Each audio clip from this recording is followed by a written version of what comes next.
So this is the third evening of the retreat here. Though one can recognize that wherever we're at now, whatever we're experiencing now, this is the result of this being the third evening of the retreat, as well as many other things. As well as having been born. If we hadn't been born, we wouldn't be here. If we hadn't been born in this country, maybe we wouldn't be able to speak the language or understand what was going on. We'd probably be feeling very confused. If we'd have been practicing here for 3 weeks, then maybe our minds would be in a different state than they are now. So this is the way it is at this time. And when one reflects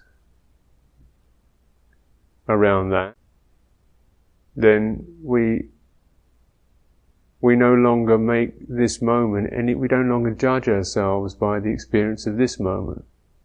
This moment is not self. It's the third day of the retreat, the third evening of the retreat. And for you that may be different. It may be this is this particular day of your life, the result of so many years of doing this, that and the other, and so forth. So what we can consider, and what we need to reflect upon, is that our experience of the moment is conditioned. That is, it's not any kind of personal, ultimate, essential quality. It's arisen. It's the arisen, that which has been created, born, originated, dependent upon circumstance, upon being human, upon having sense consciousness, upon having a certain sense of inquiry,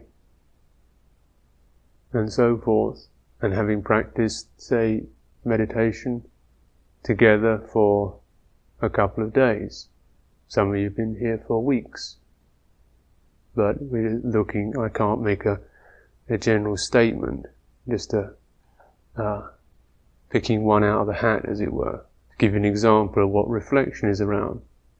Because this teaching is a reflective teaching. It's not a doctrinal teaching, and it's not a statement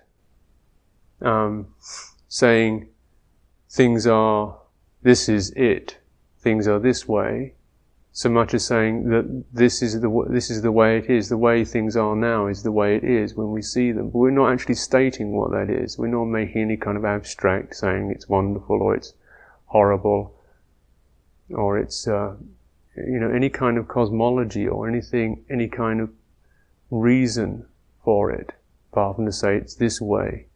And then we can recognize that the reasons are infinite, or at least numerous.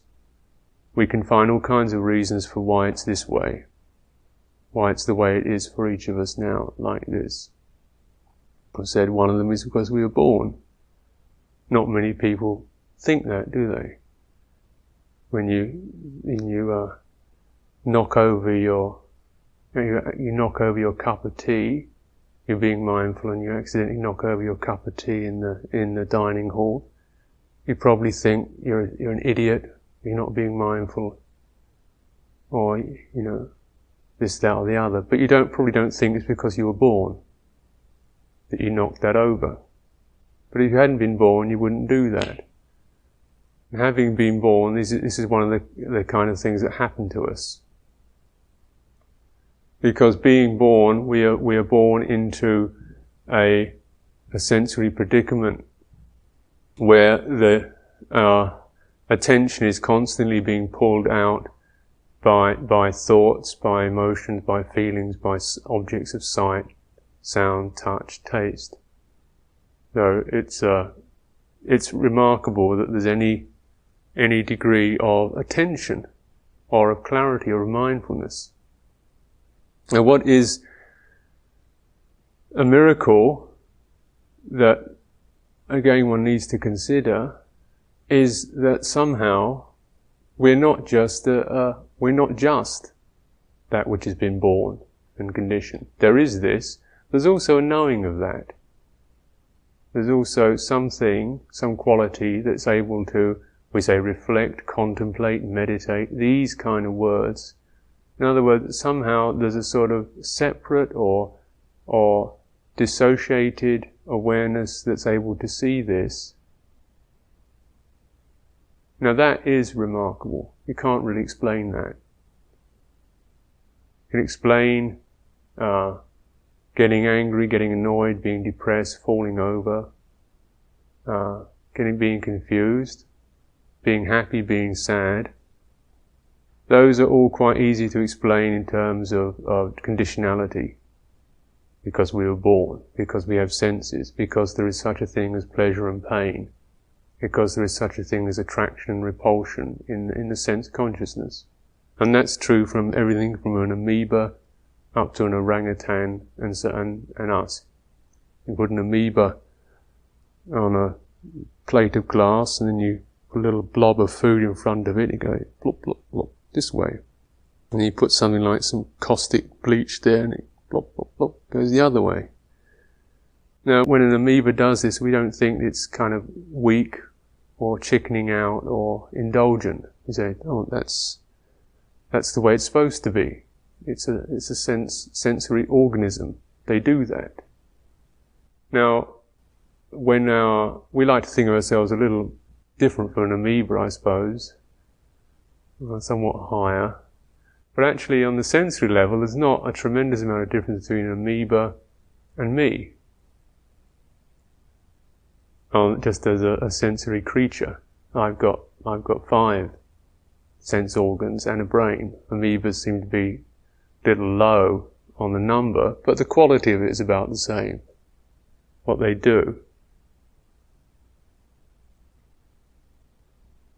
The thing to notice is that there is this observation, this contemplation of it. We can know that things change.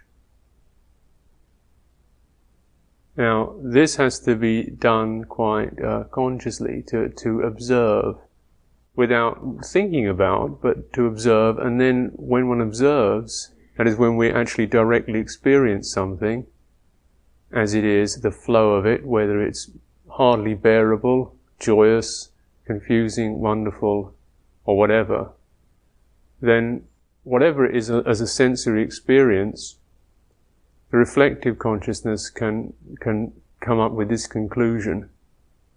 It changes. It arises and passes away. Now, the sense consciousness doesn't really do that. Notice that whatever predicament, mood, feeling that is occurring in the sense consciousness at this time, one feels very much that one is that. We have to cope with it if it's not pleasant, deal with it if we don't like it, or worry about it. We make a personal quality out of it. Or if it's good and pleasant, then we feel this is me, I've got it, and this is right, and let's make this last as long as we can. This is the right place, the right situation. I'm in good shape today. So that wherever our position is, if we're not reflecting, if we're not mindful, we tend to make a personal statement and a permanent. I'm not saying, I don't suppose we think it's going to last forever, but at least one feels that somehow that is a fundamental state. So of course, most of us experience the whole kaleidoscope of experiences and states. But the myth of permanence is so lodged into the sense consciousness that whenever one of these arises, we say, oh, well, there it is again. We imagine we've got permanent hindrances that every now and then kind of break the surface like Moby Dick rising from the deep. And then you think, oh, it's that, here it comes again. I thought I'd got past that, and here it is again. The great white whale, great white doubt or fear or greed or whatever rises. And then one thinks that all the time you're permanently carrying around these latent tendencies, like some kind of horrible simmering bag of defilements underneath the surface that anyone's going to pop out at any particular moment. And then, just when you think you've got rid of it, there it comes back again. Just when you thought it was safe to go back in the meditation hall and sit for a while, the great white hindrance arises. And then you'll never get free of me. It's the sort of thing that makes you neurotic. And even, one can even be frightened to look anymore. Sometimes one kind of wants to throw the whole thing in because we think every time, all those horrible feelings is going to come over me again. I walk around, with underneath the lid of my mind, there's this simmering pot full of defilements and hindrances that are permanently there all the time. And you never know when one of them's going to pop out and do these horrible things all over you. That's how strong. I mean, that seems to be a fairly easy idea to follow. Because when we work from the sensory consciousness, that's the way that it works. That's the way that we conceive of things. Now you have to consider that apart from your 5 amoeboid faculties, you also have this brain thing, which is a really interesting sense organ, because the brain doesn't feed upon sight or sound or tangible things. The brain feeds on the other 5. And the brain gets the messages in from the eye, the ear, the nose, the tongue, the body. And then it uses those as the raw material to create its own sensory information. And it stores and remembers and associates.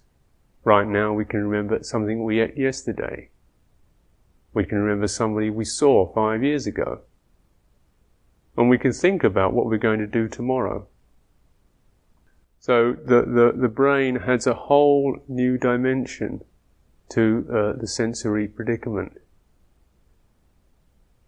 And the fundamental one that it makes is the idea of permanence.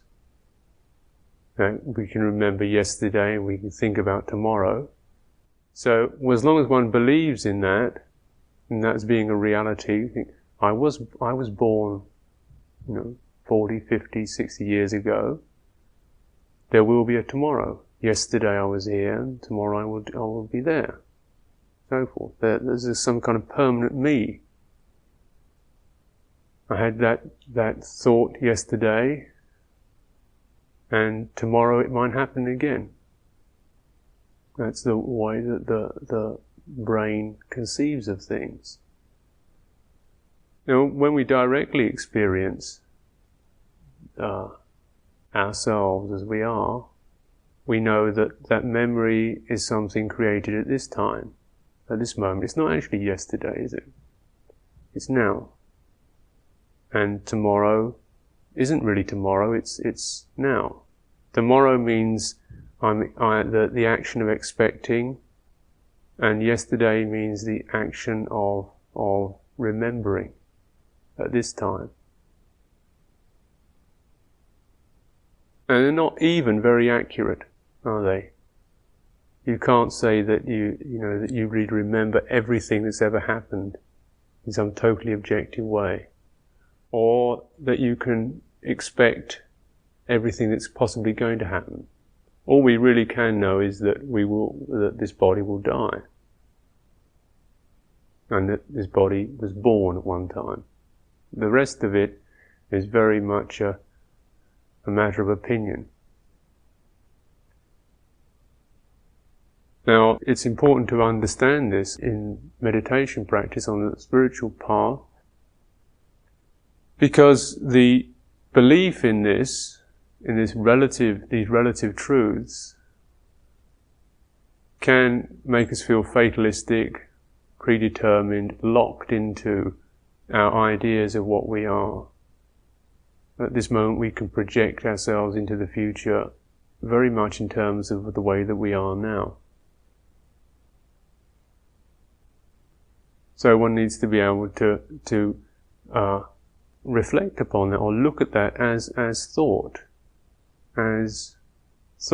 based upon what we don't know, based upon imagining, based upon what is actually not here and now, what we're not directly in contact with.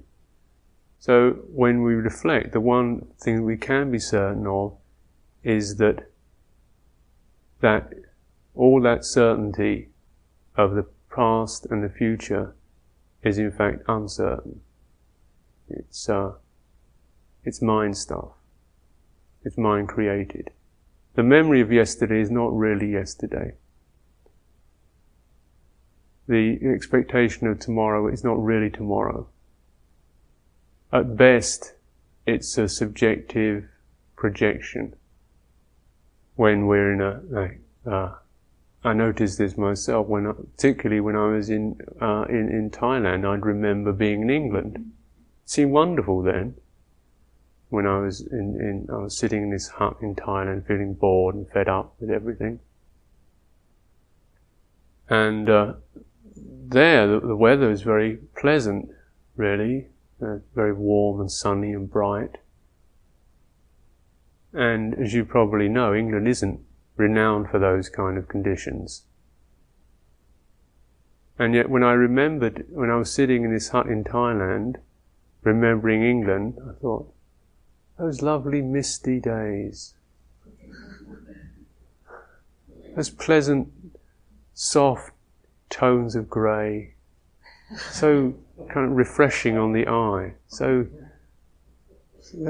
kind of lovely melancholy tone it gave, the gentle sound of the rain, pitter-patter,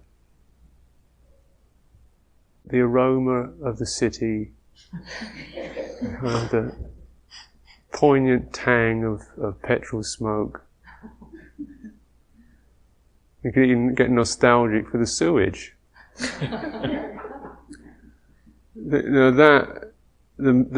Why does one remember? Anyway, what is that memory about? And it's always, you can see that to be in the present, there's nothing to hold at this time. There's no desire at this time. Like here, now, there isn't any opportunity to have anything, or get rid of anything, become anything, avoid anything, or be anything. I mean, there isn't anything at this time. This time there's the listening or the knowing, and so forth. But right now there isn't any, always in the present moment, there's nothing that extends beyond that. So we tend to, the sense consciousness then, and the brain particularly, being the most powerful and creative, creates ways and means of becoming, of avoiding, of something to desire, something to feel averse to, something to move around. There's a kind of hunger or a hankering after this form of existence, to remember something, so that we can feel, even if it makes us feel bad about the present moment, then at least it's causing a buzz in the sensory realm. When you think, oh, it was this way, how nice it was, and so forth. So when you consider why does one remember when there isn't a need to remember? It's that way, isn't it? Why do we plan so much? Have you found yourself planning yet?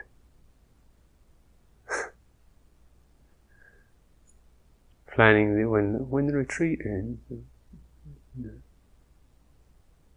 You found yourself planning. Or say even just in a day, maybe when you have the 2 hour, 5 until 7, do you find yourself, what should I do with that? Maybe I could read something, write something, go for a jog, do some exercise, have a rest, have a sleep, stand on my head, do some meditation. What should I do? Plan, think. There's a possibility, isn't there, to plan something. Now, of course, this is just a situation, a kind of experimental situation. Not saying that there's never any need to remember or plan anything, but why, when there really isn't any, do we find it so compulsive to do that?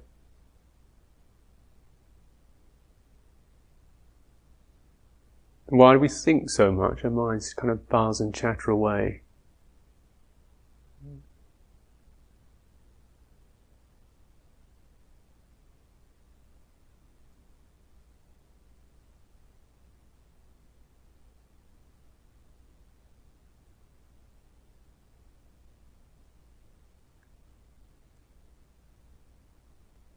Have you considered that? When one is, say, trying to meditate or, say, stay with the breath or the body, it's not unpleasant, is it? But all that, whenever there is attention upon something, focusing upon something, then what we have, you can't really move towards it anymore. You can't desire it anymore, and there's this inclination that arises out of not knowing, out of not being with, out of not fully going towards or communing with the present moment. There's this ignoring, forgetfulness, a half-heartedness or a lack. And out of that ignoring, out of that not really knowing, not going into the way things actually are at this time, there arises from what's called ignorance, there arises desire and so forth. Now none of this is a personal failing or foible or anybody's fault, apart from the way that things are. When there's mindfulness, when there's attention, then this doesn't happen, and when there's inattention, then it does happen. So the whole of the future and the past, as perceptions in the mind, arise through ignorance, through not really being attentive to the way things are. And the ideas of what we are arise in the same way. The abstract world, the thing that we create, comes from avijja, called not clearly being with the way things actually are at this time. Now, we're using, say, meditation exercises for a number of means, mostly to slow down, just doing that, so that you're getting a chance to relieve some of the rhythms of the consciousness, to cool them, so that we can begin to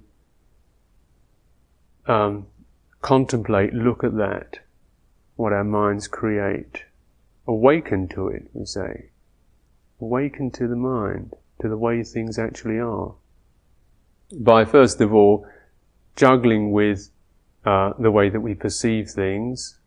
Not a terrible distortion. It's not like getting stoned or going into bhakti or something. It's just fairly sober stuff, contemplating the breath.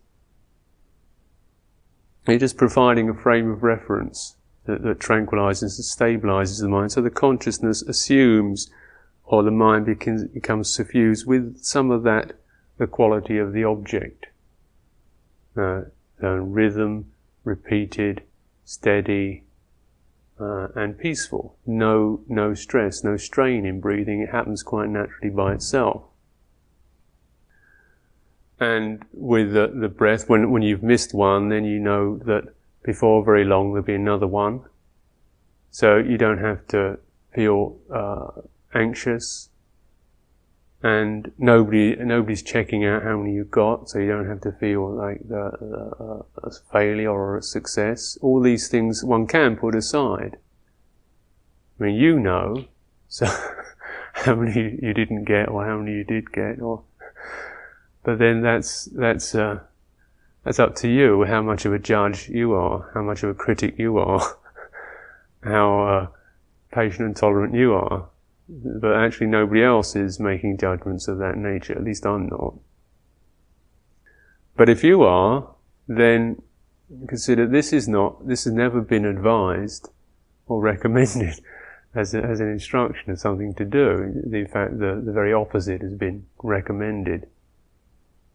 So, because you want to give every opportunity to go into this a calming of the consciousness and a clarifying of it, without making any more ripples out of it. And every time there's a new moment, when you get it wrong, we just begin again.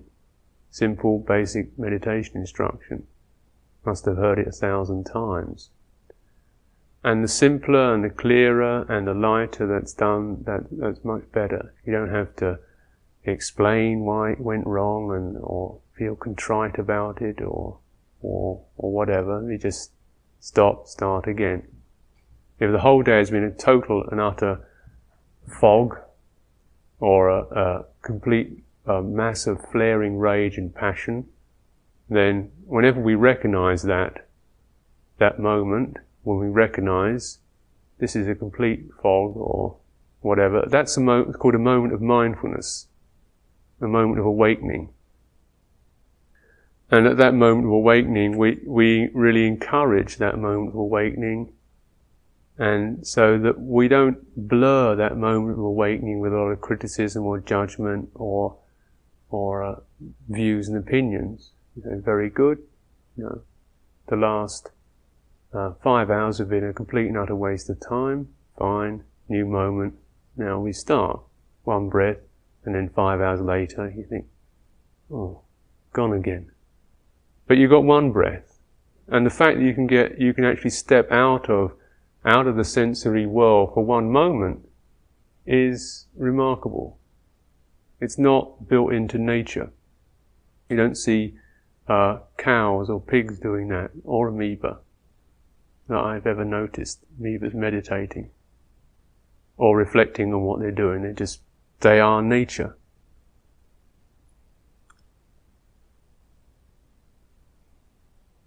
So instead of the critical attitudes, there's this: we are making every opportunity to go to that which is tranquil.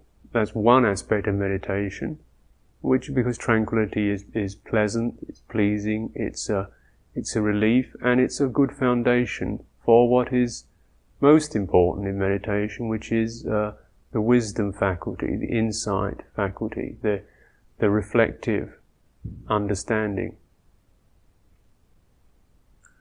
Now this is the proper fruit, the thing to really treasure. And in some ways it's kind of subtle, because there's no particular technique, or any technique will do if you use it right.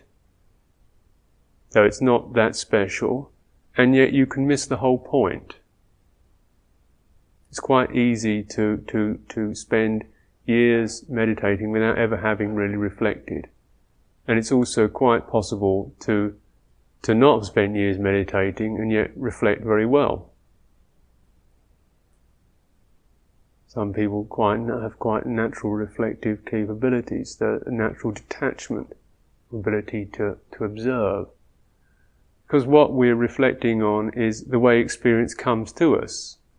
And in a meditation retreat situation, we're making the experience that comes to us subdued, refined, very controlled, in some way very definite.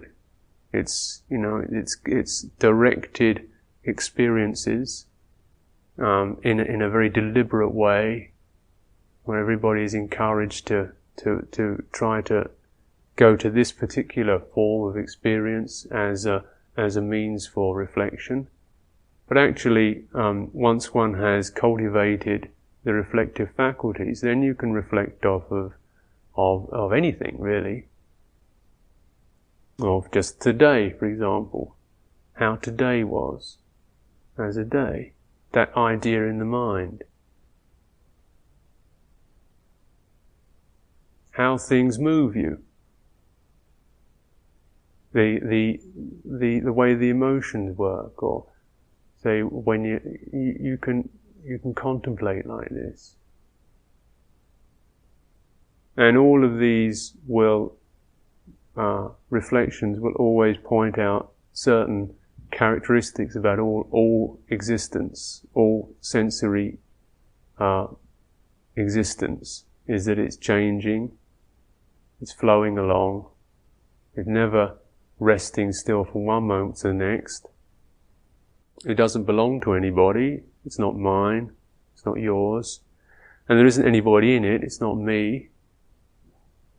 And by itself, it can never fulfill us by itself. The sensory experience is not a fulfillment one. Because the sensory experience is always a moving thing, so you can never actually have it. And the sense organs work through desire or attraction and repulsion, so that as soon as whatever you've got, you have to, the sense consciousness will then create something else to want, won't it? And these are not necessarily the most gross kinds of desires, but we wake up in the morning, we want to feel fresh, we have a wash, we feel okay, maybe do some exercise, we like to have a breath of fresh air. It's just this, the next, and we maybe like to calm down, we perhaps feel a bit bored with that, then we'd like to maybe be more vigorous, then we get tired, then we get hungry, we eat something, we like to have a sleep, we get up, we like to do some exercise, then we like to calm down, like to be interested, read a book, watch the TV, have a rest, think about tomorrow, plan and remember for a while, have a few worries and doubts, and so forth. It's always this to the next, this to the next, this to the next, isn't it? Now, it's not saying that this is necessarily miserable, because it doesn't have to be miserable when you don't expect it to be other than it is. When you don't place your home in it, then you actually make use of and use the sensory world as a place where you can develop other qualities other than expecting, asking for. You can develop qualities of giving and sharing and loving and compassionate qualities. Basically because we begin to realize there's nothing here for me to get. So, why follow that habit at all? It's just that always feeling, this hasn't been good enough, or that was okay, but now what? That constant feeling on and on and on. So, just that the very need to have and to accumulate, to own, is something that we begin to see through contemplating the way things are, as a habit to be just put aside. And we can do that. All of us can do that. We are quite well endowed with the possibility of sharing, of giving, of putting aside what we particularly want at this particular time. We can all refrain, we can all be patient, we can all wait, we can all abandon and go without. If we see the value of it, if we see that this is a way in which we can realize a freedom from need and restlessness and busyness.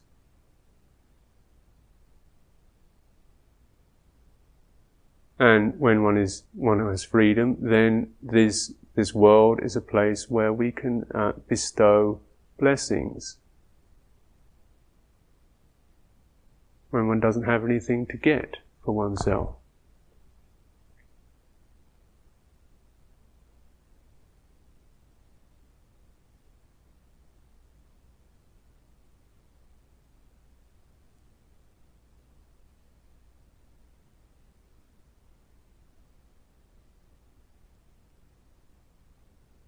So, someone who has seen this clearly, we call someone whose life has been enlightened.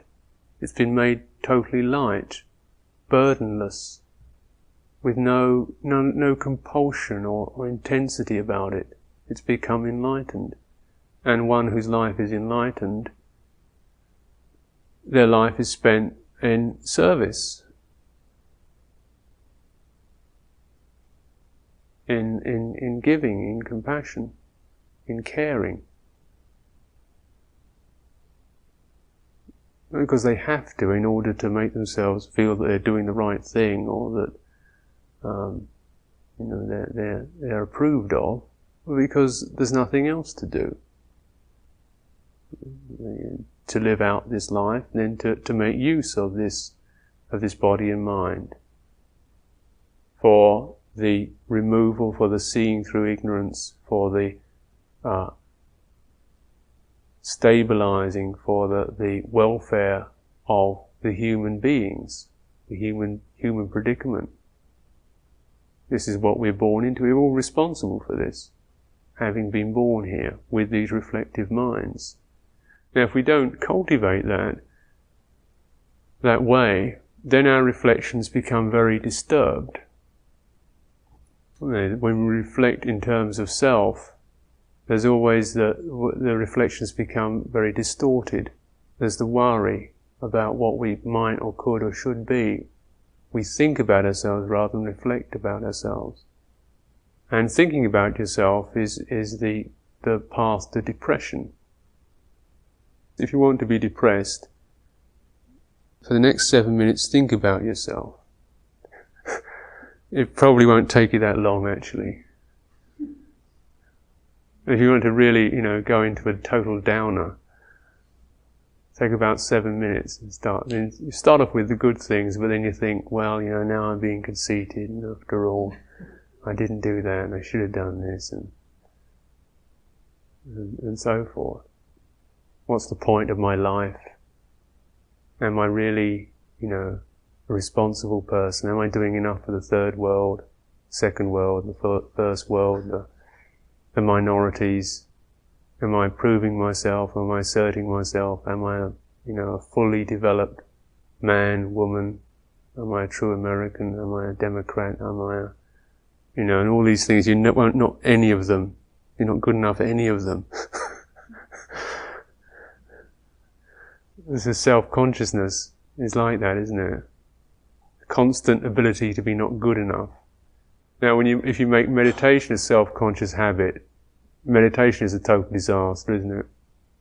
I found that I could quite easily get depressed reading about meditation. Whenever I read a book about meditation, this was a clear sign of what I couldn't do. How I wasn't good enough. In the book it said the yogi sits cross-legged, sets up mindfulness before him, and then subduing thought enters the first jhana. So like 5 lines. And then what the yogi did was sat there, tried to get into full lotus, hurt his knee, set up irritation in front of him, and entered first depression. Read the book on meditation, entered second depression. Can't do it. So any of these instructions, you have to. They're not doctrines. They're not saying thou shalt be this, but thou shalt use it. Is better. You should reflect on it. You should use what you have already. Instead of what happens when you do this, and then so that it's used for your awakening, not for your conditioning into an idea. Not to become a meditator as some kind of personal quality, but to use for awakening. When we say awakening, we begin to realize that with awakening that any experience is changing, impermanent, unsatisfactory, not self. Meditation is unsatisfactory and not self, impermanent, isn't it? Mindfulness of the breathing is one of the most unsatisfactory, impermanent occupations one can cultivate. And its unsatisfactoriness is not because it's terribly painful, but because you can never really do it. You can never really, switch it on and just be right there with it. It's always having to sustain, begin again, keep with it, spend hours fuzzed out or totally out of it, and then go through all that terrible process of doubt and depression and anxiety, until eventually you get tired of doing that, and then you think, okay, well, suppose I'll get back to the breath again. But one can reduce it to just you don't have to make it the self-conscious suffering that we create, just the average, unattainable nature of sensory existence. And then when we see it's this way, it's not completed, it's not perfect, it's not satisfactory, then we know that's the way it is, and that's the way it all is. It's not anybody's fault, it's the way it all is. Then we are able to refrain, or the mind no longer creates all these images and ideas of oneself. Now, this is the removal of not knowing, of not seeing things, of not understanding things. So we say that with mindfulness, you're using these foundations for mindfulness, because these meditations are situations and occasions where there is openness of mind, faith, a sense of trust, a sense of inquiry and energy, a sense of effort, and these are catalysts for observation, for noticing.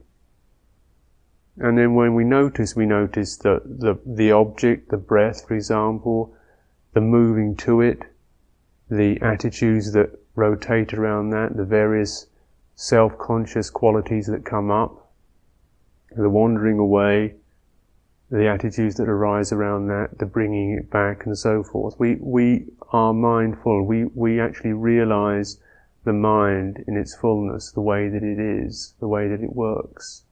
So we begin to awaken to it. And when you awaken to it, you know that it is not, there's no person there, it's just the way that it works. It's the way that it's conditioned. And when one knows that, there's no delusion. There's no hanging on to it. There's no being trapped by it, or believing in the kind of images that arise as really being anything other than just conditioned phenomena, ripples. There's no ultimate truth in any of it. There's no personal statement about that. Actually, if you want to make any personal statements, it'd be perhaps more accurate to say that the only abiding quality, the only really lasting thing that's been with you from the moment that you were born, that every experience you've ever had in your life, whether it's been pleasant, idiotic, brilliant, or whatever, you've been aware of it. So, you noticed it, didn't you? If you didn't notice it, you didn't have the experience. You say, well, I wasn't totally mindful, I didn't notice, say, the train going by. But if you didn't notice the train going by, then you didn't have that experience. That was not in your world. You've always had awareness. It's always been there. It always will be. If you're looking for some kind of permanent, lasting quality, we could say that. Except it's not really a quality, is it? It's not a thing. You can't grab it. You can't look at awareness. There just is awareness. It's not an object. So we can neither desire awareness, we can't gain awareness, we can't destroy awareness. We can't do anything with it, so because we can't do anything with it, we forget about it. What we become fascinated by and remember and mull over and think about constantly is all the things that we try to get and can't quite get. All of the conventions, all of the unreal, impermanent things are the things that strike us. Awareness never really strikes us, does it? The fact that you've been aware for every single moment of your life is so ordinary, so obvious, so totally unexciting that, oh, what? You think, 10 years ago I had this horrible experience. I got beat up in a taxi. I remember that, it was ghastly. It's ruined the rest of my life. I'm never going to take a taxi again. I remember that. That was something. I've got this terrible fear about taxi cabs. Every time I see a taxi cab coming, I've got this memory come over me. And that's what I am now.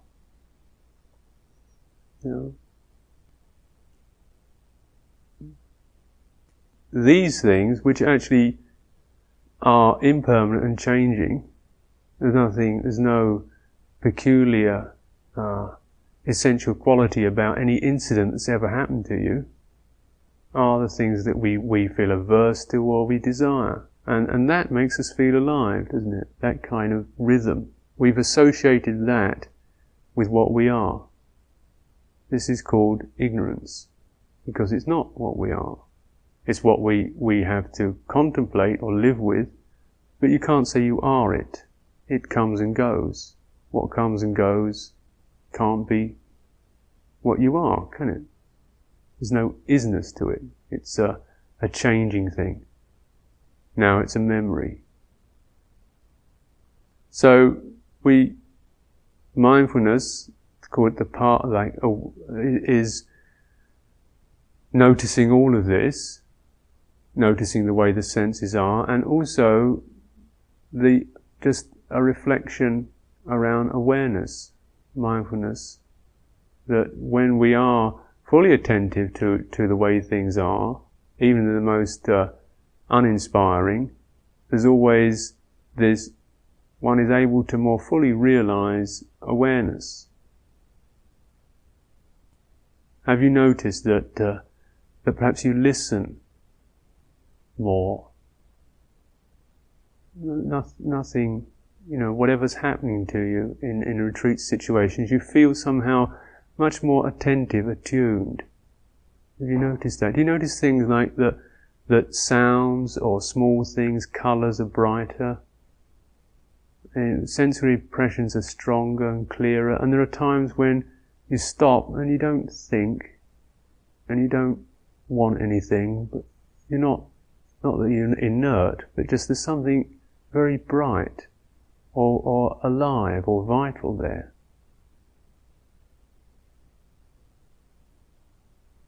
And then you think, oh. Then maybe one starts to remember something or think about something else. Because that awareness is although it's becoming stronger and clearer all the time, because it's not an object, there's nothing there in it, we often don't take stock of that. We don't really count what treasures we have. Mindfulness is the path to the deathless. Heedlessness is the path to death. The mindful do not die, the heedless are as if dead already. There's verses from the Dhammapada, stanzas of the teaching of the truth. Mindfulness is the path to the deathless. This path to awakening is called the path to the deathless. And what does this mean? Now, this is speaking from the contemplative view, the direct experience, the mind that's looking directly at the way things are. is that we constantly, in the sensory consciousness, we're constantly noticing things coming and going, beginning and ending. A visual impression arises, it passes away, a thought comes and it goes. A sound comes and it goes. So the disappearing, the endings, the death, the finishing of things, the birth and death, is the way that we assume, is the way that we see our sensory experience and what we assume we are. We assume we are the birth and death, that we are born and we will die. Now, I've said that this body, as far as I know, dies. I haven't seen an eternal body yet. No, we can know that, but this body is a sensory thing. It's not me. It's not mine. No, one can say about all of these that they are death bound. But the awareness of the mind is not the body. When we're aware of the body, there's awareness of the body. When we're aware of thoughts, there's awareness, there's thoughts. When we're aware of anything, the awareness is a constant, unchanging quality. It doesn't come and go. Sometimes we remember it and we forget it. But how does it feel to you whenever you actually come to and you recognize where you're at? Isn't it rather like you've just come back? You haven't kind of made anything, but whenever mindfulness arises in your mind, isn't it just like you've come back to the point?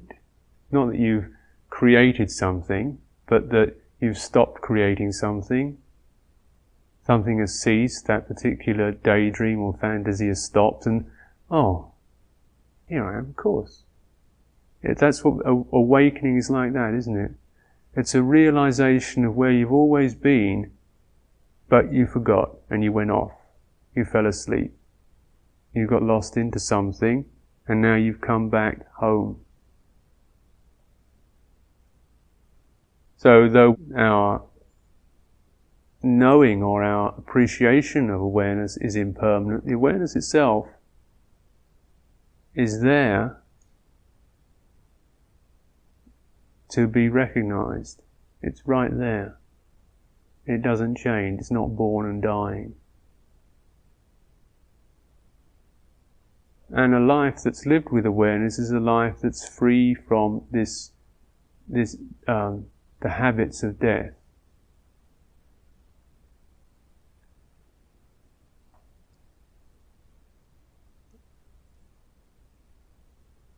When we don't understand the way things are, there's always a need to hold. We need to hold our world around us. We need to hold ourselves, our bodies, our minds, particularly our ideas of ourselves. We need to hold those. And this need to hold extends to needing to accumulate things, experiences, objects, this, that and the other, to feel held, to feel one is something we have grown used to holding. And yet we recognize with anxiety that everything we hold must pass away. So we hold more strongly. We try to forget. We hold on to hopes or beliefs. We hold on to things that maybe they will be more permanent. Life insurance, savings, bricks and mortar. Something that will really last. Because of this intuitive understanding that it won't. So we tend to, this makes our lives anxious, a desire for security on the physical plane. And we become psychologically insecure, anxious, restless, needing to need. If you're not accumulating something, you don't feel alive. I'm not getting anything. I'm not accumulating anything. I'm not managing to grasp anything. Perhaps I'm not getting anything out of this. I haven't actually managed to get anything permanent, anything solid. It's just all kind of vanishing and ephemeral. One thinks something's going wrong. Came here to get something, I'm not getting anything, I'm not getting, things are just kind of breaking up all the time. It's a habit, isn't it, to assume and to look for things to hold. I haven't got a good opinion about myself. Oh dear, didn't do so well today. Hold. This habit of looking for permanence and security on the physical plane has made us psychologically very fragile. That's why the middle way is one of not looking for any kind of permanence, daring to allow things to be completely impermanent. Even our peace of mind, our concentration, our happiness, our knowing, our clarity, even very close things such as that. Most of us can put aside a book, a house, a job for a while, but to put aside even these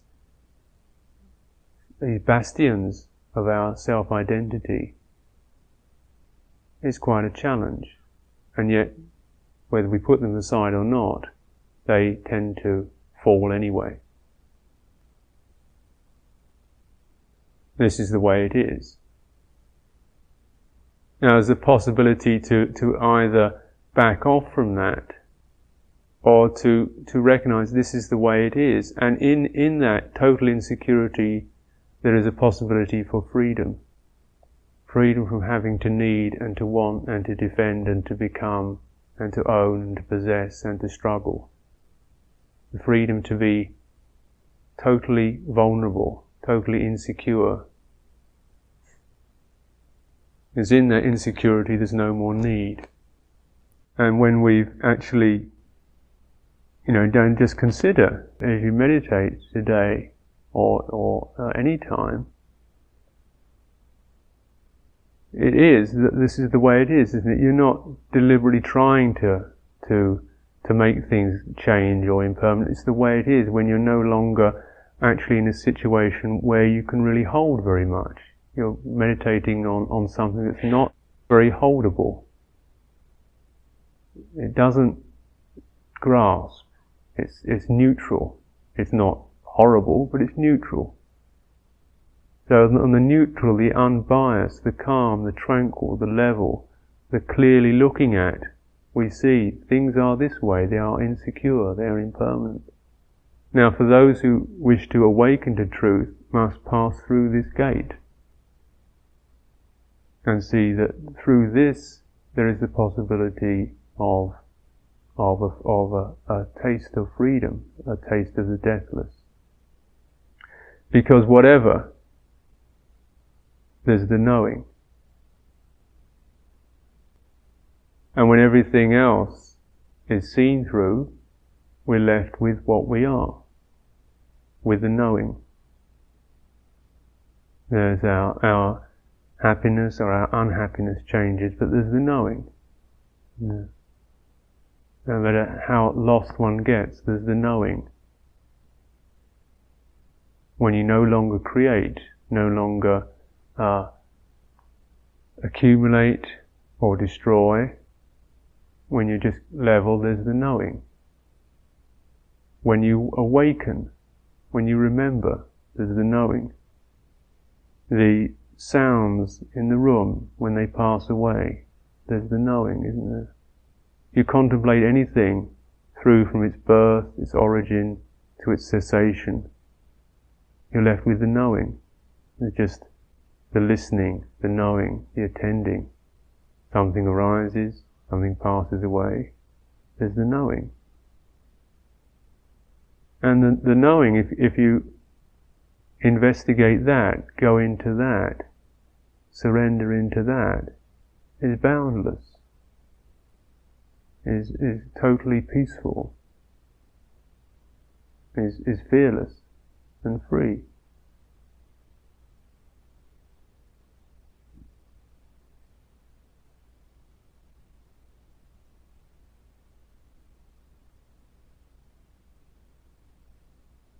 Then we have the possibility of approaching our lives, our possibilities for this body and mind, for this personality as it is, the way it is, from a position of enlightenment, from a light, unbiased, totally understanding, compassionate position. What can we do with this? What is the right path for this being? What is it that stays with the truth? It's a path of not grasping, of not seeking, of not demanding, isn't it? It's a path of a constant openness and sharing, where we can feel compassion, tolerance, kindness, and sympathy for the world and others. And from that, then we all have to make use of what occasions come to us.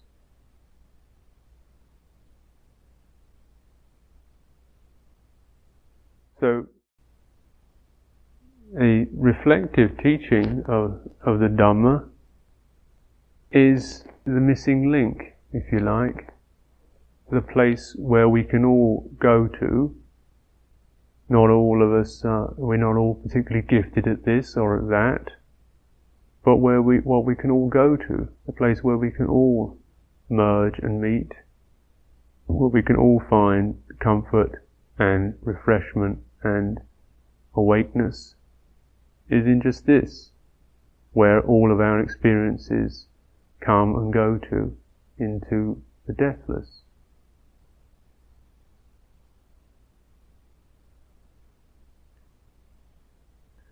So, in this retreat situation, you make use of meditation exercises, make use of what the situation affords in terms of stillness,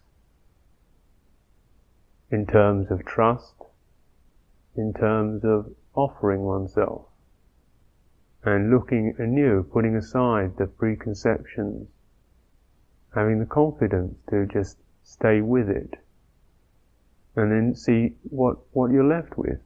What is the only thing that you can finally come back to, be with, that you can finally go away with, and that you realize you already came with.